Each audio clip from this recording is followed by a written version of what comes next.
कुछ लोग हमसे पूछते हैं कि डॉक्टर साहब ये डेंटल का इलाज इतना महंगा क्यों है।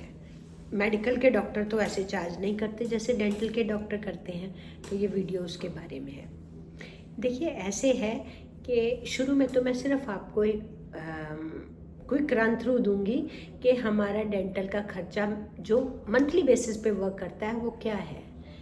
जो जो फिक्स्ड एसेट और वेरिएबल एसेट दोनों में दोनों की बात अभी करूँगी। देखिए, क्लिनिक सेटअप करने के लिए आपको एक जगह चाहिए।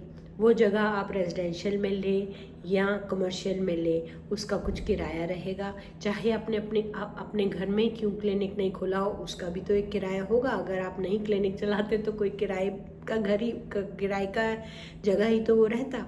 तो आपने एक जगह का किराया फिक्स किया, फिर आप उसमें बिजली पानी चाहिए, वो बिजली पानी का मंथली कॉस्ट भी आएगा।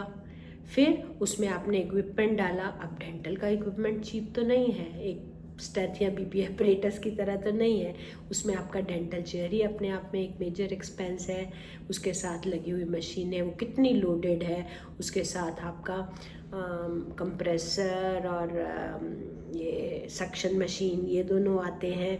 फिर उसके साथ आपका लाइट क्योर फिलिंग वाली लाइट क्योर मशीन आती है, लाइट क्योर डिवाइस आती है। फिर आपका अल्ट्रासोनिक स्केलर आता है। फिर आपका ये मोटर आती है, माइक्रो मोटर। तो कुछ चीज़ें हैं जो कि चेयर के अंदर ही। फिर आजकल तो आपने देखा होगा स्क्रीन भी साथ में आ जाता है विद एन इंट्रोरल कैमरा।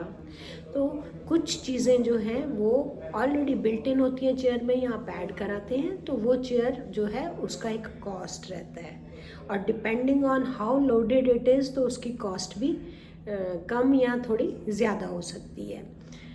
इसके अलावा क्या है, आपके क्लिनिक में स्टाफ है, एक है, दो है, चार हैं, जो भी है, आपके एसोसिएट डेंटिस्ट रखे हुए हैं यहाँ, उनकी कॉस्ट है, उनकी मंथली सैलरीज है। तो वो भी एक कॉस्ट है जो कि मंथली कॉस्ट, रनिंग कॉस्ट है। फिर कंज्यूमेबल्स हैं। अब कंज्यूमेबल्स को लीजिए तो कोई भी मटेरियल चीप नहीं है, चाहे वो आपका टेम्प्रेरी सीमेंट है या लाइट क्योर फिलिंग मटेरियल है या फिर आपके आजकल के फैंसी इंप्रेशन मटेरियल्स हों। ये सब मटेरियल की कॉस्ट है, और टैक्स पे करके, सरकार को टैक्स पे करके वो खरीदे जाते हैं। और वो मटेरियल जो है वो पेशेंट पर वन टाइम यूज़ किए जाते हैं, तो उनकी भी एक कॉस्ट है। फिर जो आपका क्लिनिक का वेस्ट है, हर मंथ उस वेस्ट को उठाने वाली एजेंसी जो है वो मंथली बेसिस पर बायोमेडिकल वेस्ट डिस्पोजल के फिक्स्ड खर्चा लेती है। फिर जो आपका डेंटिस्ट है वो अपनी रजिस्ट्रेशन रेगुलरली रिन्यू करता है अपने काउंसिल के साथ, वो भी खर्चा है।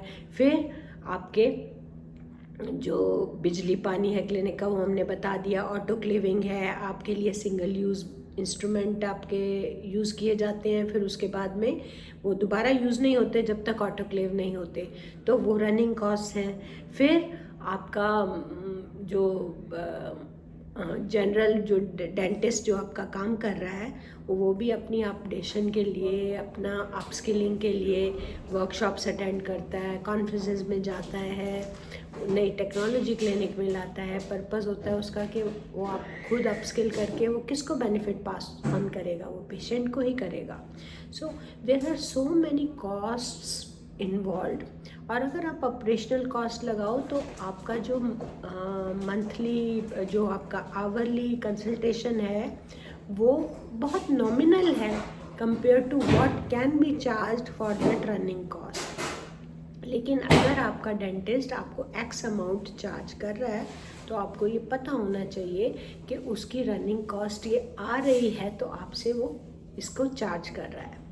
और कोई कम करता है, कोई ज़्यादा करता है, depending upon all these factors, जगह का किराया, स्टाफ का रखना और फैसिलिटीज़, उसी के अकॉर्डिंग ही आपका डिफ़र करता है कि कोई जगह पे आपको चीप मिल जाएगा थोड़ा बहुत, और कहीं पे आपको थोड़ा एक्सपेंसिव मिल जाएगा।